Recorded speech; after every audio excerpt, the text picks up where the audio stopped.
Estamos de volta com a Educadoc. Silvana, me conta, como é que é essa tua relação com o público? Esse público que você forma para cinema, né? Eu tava brincando agora no intervalo, você falou de Eliel Alves, né? Que o Romão Costa, o Romão das Estrelas, meu amigo querido, ele postou um vídeo com Eliel e as pessoas comentando, né? A voz de Pernambuco, a voz da cidade. Eu achei aquilo incrível, porque o rádio ele tá muito vivo, ele entra na casa das pessoas. E a impressão que eu tenho às vezes é que ele é um sussurro, né? Você tá ali comendo, lavando uma roupa e você fica escutando aquela vozinha assim, parece que a pessoa tá ali na casa da gente. Como é essa tua relação com o público? Qual é a resposta que você recebe do público em relação ao cinema? Alguém já chegou pra você e disse assim, eu fui ver o filme, viu? Não foi isso que você falou, né? Acontece. Acontece dizer assim, olha, eu não ia ver esse filme não, viu? Mas já que você falou tanto, eu acho que eu vou assistir. E depois me diz, né? Porque eu recebo muito retorno depois. A rede social ajudou muito. Sim. Então, você fala na rádio, daqui a pouco as pessoas, né? Fulaninho tá seguindo. Eu tenho um pavor desse negócio do seguindo. Essa nomenclatura me incomoda demais. Mas fulaninho está seguindo você. Eu digo, acabei de fazer o programa. Deve ter sido um ouvinte, né, que está acompanhando. E eu acho isso muito incrível, assim, de formar e ajudar a abrir esse olhar. Porque se você não ia assistir aquele filme por alguma razão, e alguém te ajudou a pensar na possibilidade de ver um filme novo, né? Assim como eu. Eu tenho um probleminha, por exemplo, mangá. Não é da minha formação, né? Não tem uma relação com o danado mangá. Mas eu tenho recebido tanta indicação de mangá que eu acho que eu vou ter que começar a assistir mangá. Porque é isso. Eu também sou formada por essas pessoas. Né? Já que elas me escutam, elas também se sentem muito próximas. O rádio tem essa coisa de... É quase um amigo seu. Né? Uma pessoa... eu conheço, escuto. Né? Eu sei, ela fala... Não, mas eu falo da vida. Então, eu falo da vida, eu falo das coisas que acontecem, por exemplo, durante a pandemia eu tive muito medo. Eu disse, acabou o programa. Não vai ter cinema? Como é que eu vou falar de cinema no programa? E aí, Marcelo Araújo, que é o apresentador, né, da Rádio Jornal, fez assim, não, Sil, bora continuar falando dos filmes no streaming, porque aí foi o momento do streaming, Sim, foi né? o momento do streaming. Vamos falar sobre, por exemplo, essa tragédia que está acontecendo no Rio Grande do Sul agora, por exemplo. Não tem como não falar de filmes que abordem a questão dos recursos naturais, da natureza. Então, eu não posso simplesmente chegar, que legal, Furiosa, que é a estreia dessa semana, vamos assistir por isso, aquilo. Não. Eu acabo falando sobre um assunto que está acontecendo naquela semana também e acabo fazendo uma associação a um filme, a uma série. Então, talvez seja o meu lado da educação também que venha, né, mais forte nisso. Não é só falar sobre os filmes, né? É falar sobre os filmes e trazer uma informação além dos filmes. Que falar sobre o filme só, assista por isso ou não assista por aquilo outro, é tão pequeno. Né? Então, eu acho que eu quero estimular que você assista por outras razões. Eu acho que essa é uma função e é o tipo de retorno que eu tenho. Bacana. Dani, conta pra gente da resposta do público com o documentário, né? E o pessoal tá perguntando onde é que faz pra ver, como é que faz pra ver, onde é que a gente assiste. Já tava ali, ó, João tava ali, ó, Joãozinho. Então, a série tá disponível numa plataforma de streaming chamada Todes Play. Todes, né? T-O-D-E-S, Play. E em breve a gente vai lançar, disponibilizar de uma forma mais acessível, porque o Todes Play você tem que fazer uma inscriçãozinha, que não é um valor assim exorbitante, né? Mas tem que fazer e tal. E eu acho que É uma plataforma paga, então, é uma Todes Play. plataforma paga, mas eu acho que tem, tipo, você pode fazer uma inscrição num mês, que é R$10, por aí, na faixa de 10, sabe? E acessar o catálogo. Todas são pagas, na verdade, né? E a gente tá numa fase de migrar de uma pra outra, né? A gente assina uma e assiste, depois que já foi, a gente vai pra outra, depois volta. É o compartilhamento do bem. Tem que falar baixinho, que eles não podem escutar, senão bloqueia, né? Mas eu acho que é importante, porque eles já ganham bastante, né? Então, eu acho que a gente tem que viabilizar o acesso. Eu sou muito a favor do acesso. Eu sou uma pessoa muito privilegiada de acesso a filme, porque eu tenho uma carteirinha que me dá acesso ao cinema. Eu digo que eu sou a melhor companhia para cinema. Mesmo? Olha só! Uma ótima companhia para cinema. Mas é só para você ou para acompanhante também? Com acompanhante. É mesmo? Olha, vamos conversar um pouco mais. Vamos tomar um café? Para mim é o pacote completo da felicidade. Filme, café e conversa, né?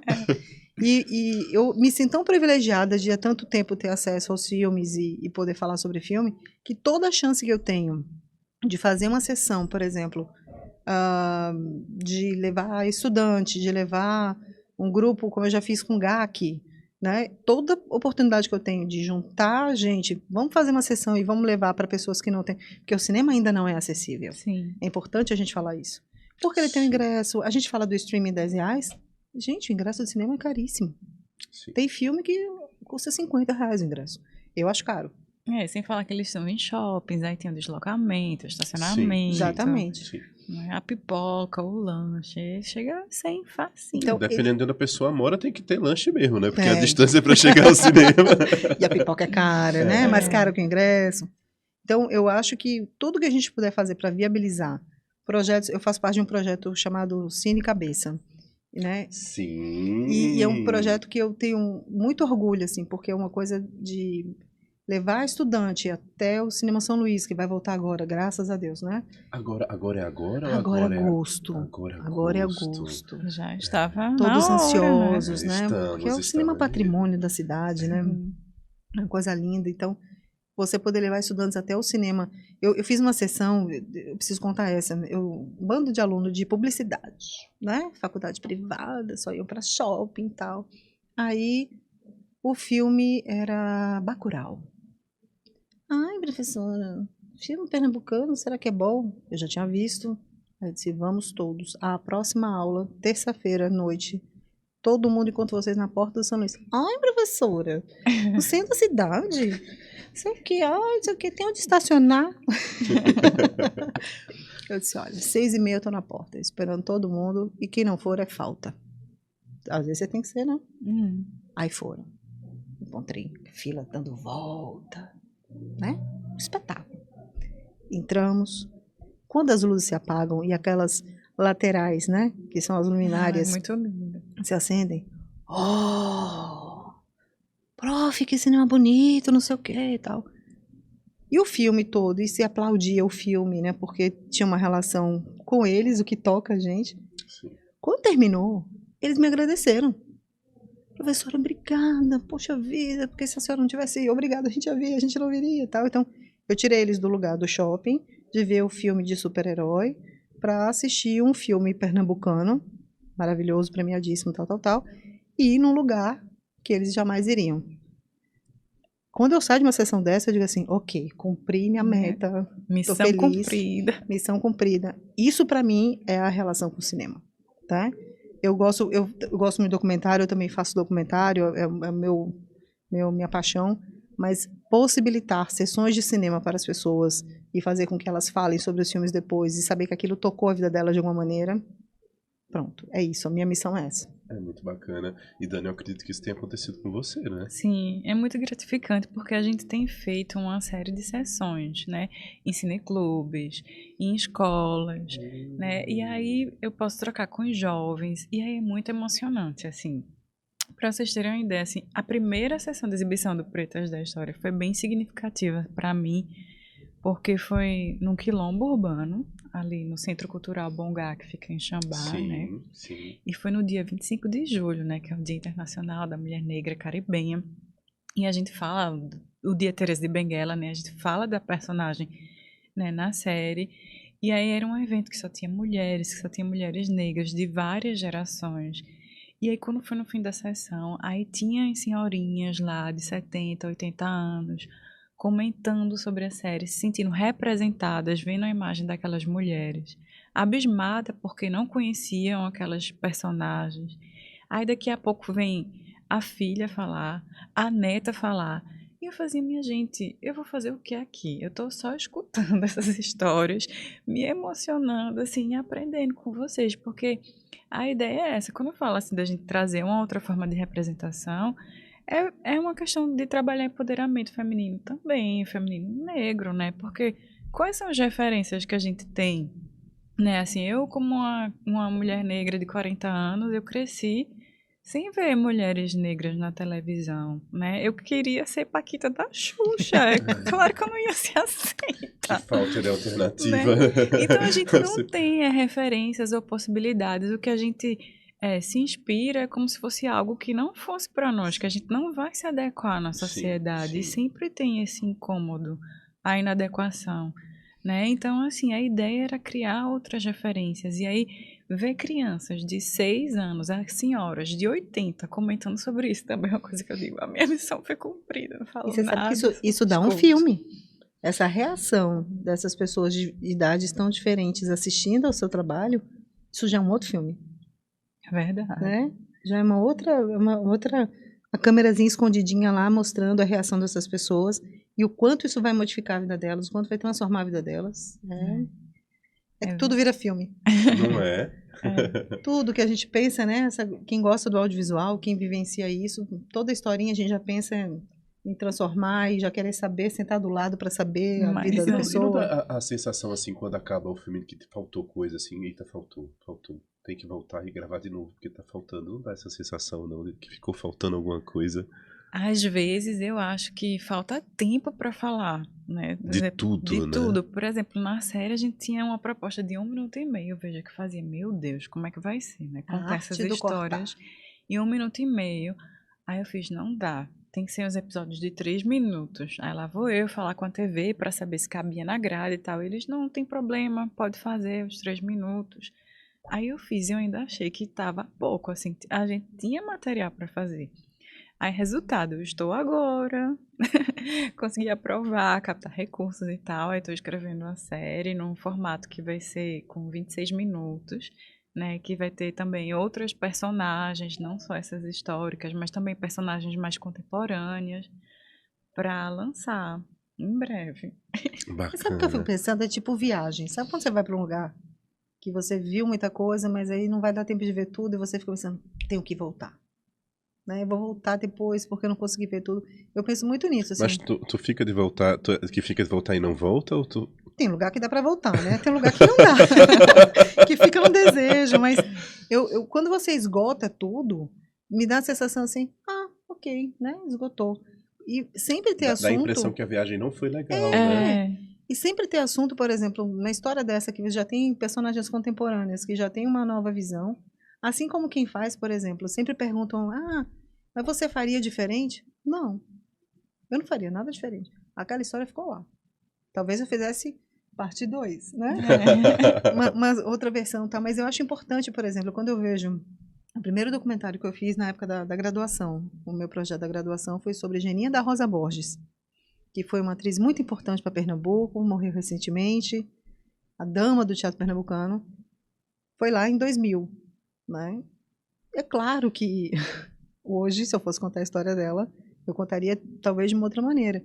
Mas eu assisto, só para você ter uma ideia, todo ano alguém me convida, tem 24 anos, todo ano alguém me convida para exibir o trabalho sobre Geninha em algum lugar. Seja no aniversário dela, na Semana da Mulher, não sei o que, do teatro. Tem 24 anos e todo ano tem alguém que me pergunta. Já está no YouTube para poder, né, facilitar o processo. Mas eu não mudaria nada. Porque naquele momento era o olhar que eu tinha daquilo ali. Né? E eu acho que isso é importante, assim. Sim. Você agora vai fazer um novo produto, né? Tem uma nova maneira de contar a história. Eu acho isso bem Porque a gente bem vai legal. mudando, né? A cada dia, né? Eu já dizia Heráclito, né? Ninguém volta 2 vezes pro mesmo rio, porque nem o rio é o mesmo, nem a gente. E aí é isso. Eu também não gosto, assim, de ficar criticando e olhando, o que eu fiz... Né? Porque quando a gente olha, né, claro que a gente já tem mais experiência e tal, e você vê que era algo mais simples, né? Mas foi suficiente para aquela época e ainda é, pelo valor, né, da personagem que contribuiu para o cinema, para o teatro. Então, tem um filme que eu acho que todo mundo viu na faculdade, porque, né, chama Ilha das Flores. Sim, todo mundo Ilha viu, das né? Flores. E eu sempre dou o exemplo porque é um filme pra mim que sou de humanas, né, Ilha das Flores é basicão. Não você é? não viu Ilha das Flores, você não fez humanas, você fez qualquer outro curso. Polegar, opositor, né? Tem uma série de informações ali que não mudaram, Sim. né? Mas que não tinha tecnologia nenhuma e que eu acho genial, assim. Quando eu mostro para os alunos também, eu digo assim, tá vendo como dá para contar a história sem precisar ter um grande recurso? Porque tem que ter não sei quantas câmeras, não sei quantas... Não tem que ter nada. Você tem que contar a história. Se a sua história for boa, você com uma câmera você conta. E eu acho que ele é um exemplo disso, né? Sim. De o que importa para mim é o roteiro. é a história que tem para contar, é quem o seu personagem ser um personagem forte. Isso é que vale, né? O diretor, ele tá ali na condução. Tá ali tentando tirar o melhor do momento, né? Foi quem pesquisou, tal. Mas é o seu personagem. Então, foca naquilo ali, porque vai ter alguém que vai assistir aquilo. A importância do público, quem que vai Sim. ver aquilo, quem que vai ser transformador na vida dele. E é Você muito vai- importante a gente saber quem é o nosso público também, né? Para criar pontes, né? Para criar um diálogo maior também, mais Sim. efetivo. Né? Porque não adianta nada eu dizer, a minha série é voltada para o público infantil. Claro que o público infantil também assiste, se identifique e tal.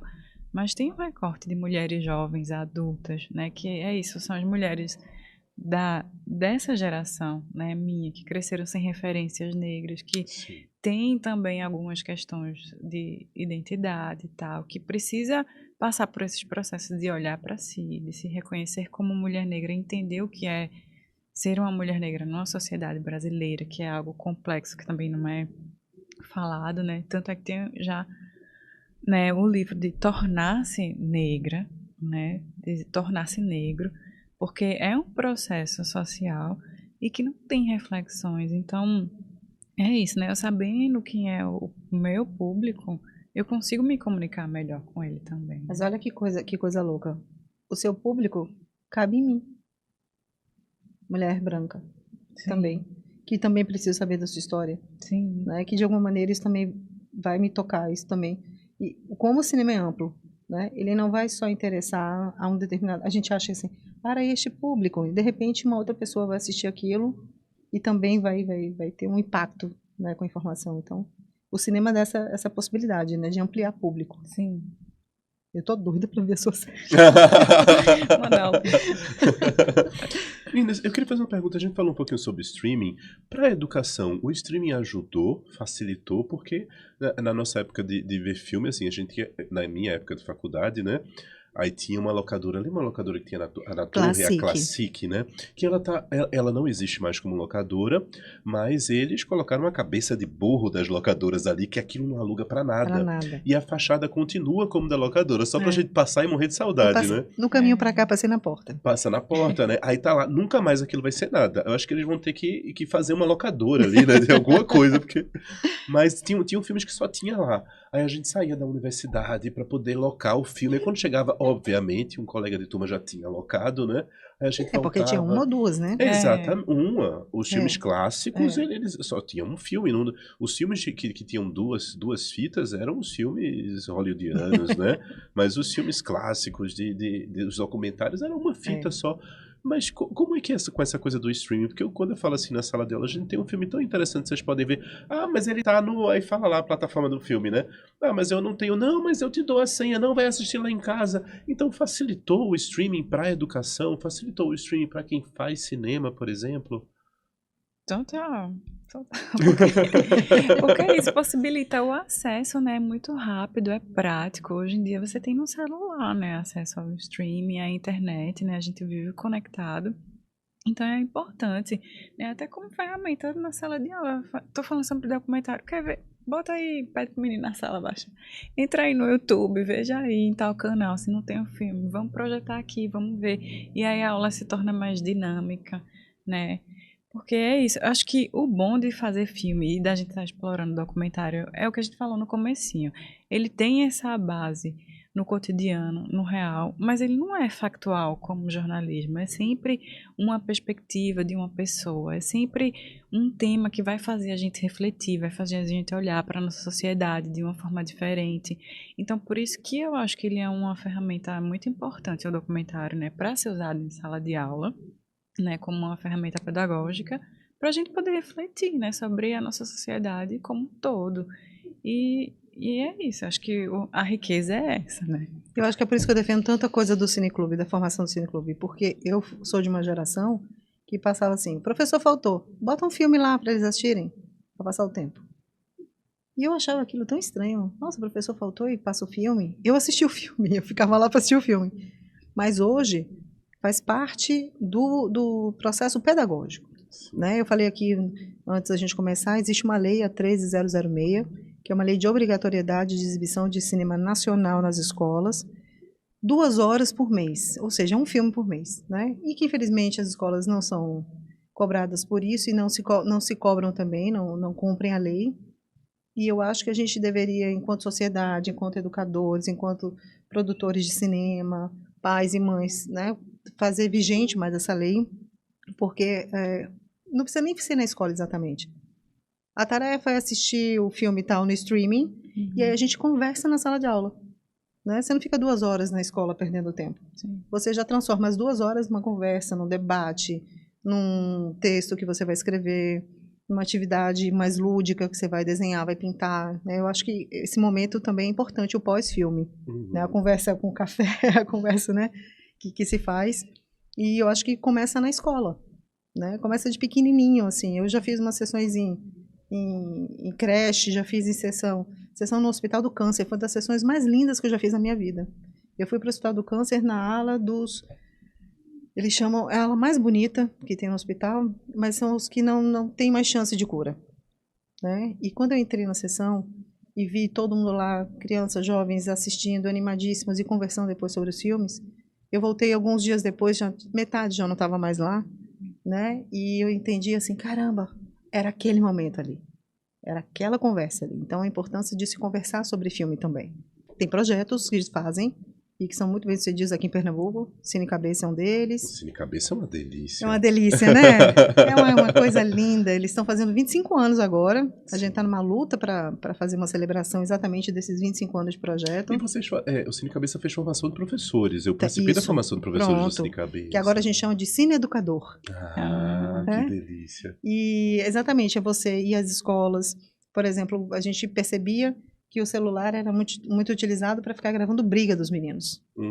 Aí, não, peraí, vamos fazer filme? Vamos contar a história de um jeito diferente e tal. Então, é usar a ferramenta que tem, que é o danado, o celular, para fazer filme. E aí, para fazer filme, você tem que estudar roteiro, tem que estudar sobre personagem, tem que fazer figurino. Então, você dá... E cinema é uma atividade coletiva. Sim. Ninguém faz cinema sozinho, então você pega aquele bando de menino que tá brigando, que tá ali naquela confusão, bota todo mundo num objetivo só, que é fazer um filme. Então, fazer cinema na escola é o grande caminho para a educação, para a questão da sociabilidade, né? A questão das relações interpessoais também, que são muito, muito fortes, né? Muito hormônio. E aí você faz filme, aí você exibe o filme, conversa sobre o filme, assiste outras coisas, de repente ele vai entender que o Chaplin, aquele cara que nem falava, mas que ele passava uma mensagem que é entendida até hoje. Né? Aí o menino começa a se interessar, a ler sobre filmes também, assistir outras coisas. É o grande caminho, gente. A educação aliada ao audiovisual é o grande caminho. E você pode falar sobre geografia, você fala sobre matemática, sobre a língua portuguesa. É assim, né? Eu tenho trabalhado muito assim em oficinas, né, audiovisuais que estão circulando pelos festivais de cinema, né, que trazem essa proposta de fazer filmes curtos, né, e acessíveis através do celular, né. Então, tem uma oficina, por exemplo, que a gente realizou no ano passado em 4 cidades diferentes, chamada Oficinas de Filmes Autobiográficos. E aí a gente trabalhava com jovens e adolescentes que iam pegar temas sobre a vida, porque é o cotidiano, é o que eles estão vivendo, com, né, objetos pessoais, né, trazendo trechos da história deles, e depois eles faziam isso um filme de alguns minutos, né, 3 minutos, 4 minutos no máximo. E aí isso é muito gratificante, porque depois a gente vê esses meninos pegando esses filmes e circulando em festivais. Aí um dia desse eu fiquei de surpresa, que tinha um dos alunos dessa oficina que o filme foi selecionado para um festival. Aí ele fez um post, marcou a gente, né, que tem toda uma equipe. Cada um vai falar dessa parte, né, porque é uma oficina para ensinar a fazer cinema, com todas as etapas, pensando no primeiro roteiro, produção, montagem, né, e aí no final da oficina eles fazem um filme, e aí esse filme ele inscreveu nos festivais e começou a tomar gosto, começou a fazer cinema. Então isso é muito gratificante, né? E a série, por exemplo, assim, ela tem circulado muito em escolas, né? Ela tem usado como um aparelho pedagógico também, sobretudo porque tem essa lei também, a 10.639, que fala sobre, né, histórias africanas ou afro-brasileiras em sala de aula. E aí a série ela é muito usada como uma referência para tratar dessas questões, né? Étnico-raciais. Então, também tem muito espaço, assim, para desenvolvimento. E eu tenho, assim, me alegrado muito indo para as escolas, debatendo com os meninos, né, adolescentes também, tendo esse olhar deles, né, mais jovem, mais fresco, assim, sobre a série. É bem interessante também. E as curiosidades, né, às vezes quando eles começam a perguntar sobre como é o processo, né, cinematográfico, que vem perguntas que você nem imagina, né? Tipo, por que você escolheu aquele acessório para botar no cabelo da apresentadora? Uma coisa assim. O batom dela é azul, por quê? Não sei o quê. Então vem perguntas coisa que você nem tinha pensado, talvez, né? Aleatória. Mas que veio ali na pergunta e você fica, ué, mas tem isso Eu também? acho que a gente Chamou a precisa, atenção. Chamou a atenção, né? isso a gente precisa pensar o quanto tem um caminho vasto aí, quanta coisa precisa ser feita ainda, e a gente precisa sensibilizar, desde os governantes todos, né? Que se criem mais leis, mais espaços para que se possa produzir. Claro. Os gestores, né? Porque para chegar até o educador tem um gestor, e o próprio educador também, né? Eu sei que o educador tem uma vida corridíssima, a gente falou aqui sobre, né, o dia a dia, os horários e tal, e você ainda tem um tempinho de fazer uma formação, de pegar aquele seu horário extra para ainda pensar em fazer um filme. Eu sei que não é uma coisa fácil, mas então talvez pensar em incluir... Mas a gente se diverte também, claro, né? exato. No trabalho não tem que ser só, né? Tem que ser diversão também. Ou incluir educadores com essa formação que possam agregar também, né? Eu acho que é pensar. Eu acho que o audiovisual na relação com a educação ele precisa ser melhor pensado. Política pública, né, de uma maneira mais eficaz, para não ficar essa coisa solta. Olha, eu fui para um congresso uns anos atrás em Porto Alegre, sobre cinema e educação, e fiquei assim, caramba, a gente achando que está fazendo as coisas lá, ó, tem um monte de gente fazendo. Isso que é legal, tem muita gente fazendo e tem mais espaço para se fazer mais ainda, e a gente precisa incentivar, né? Com certeza. Dar voz às pessoas que fazem, mostrar os projetos todos, e fazer com que outras pessoas façam também. Eu quero que mais gente venha, mais gente faça. Com certeza. E a gente quer que vocês venham aqui mais vezes, porque esse programa chegou ao fim. Infelizmente chegou ao fim. Dani, só repete pra gente assistir teu documentário na plataforma Todes. Todes Play. T-O-D-E-S. É uma Todes plataforma Play. que ela tem essa característica assim, inclusiva, né? Lá tem filmes de muitos realizadores e realizadoras negros, de bacana. pessoas, né, também trans, enfim. Então é um Massa. público mais diverso, que são esses filmes que também não estão tão acessíveis nas plataformas clássicas, né?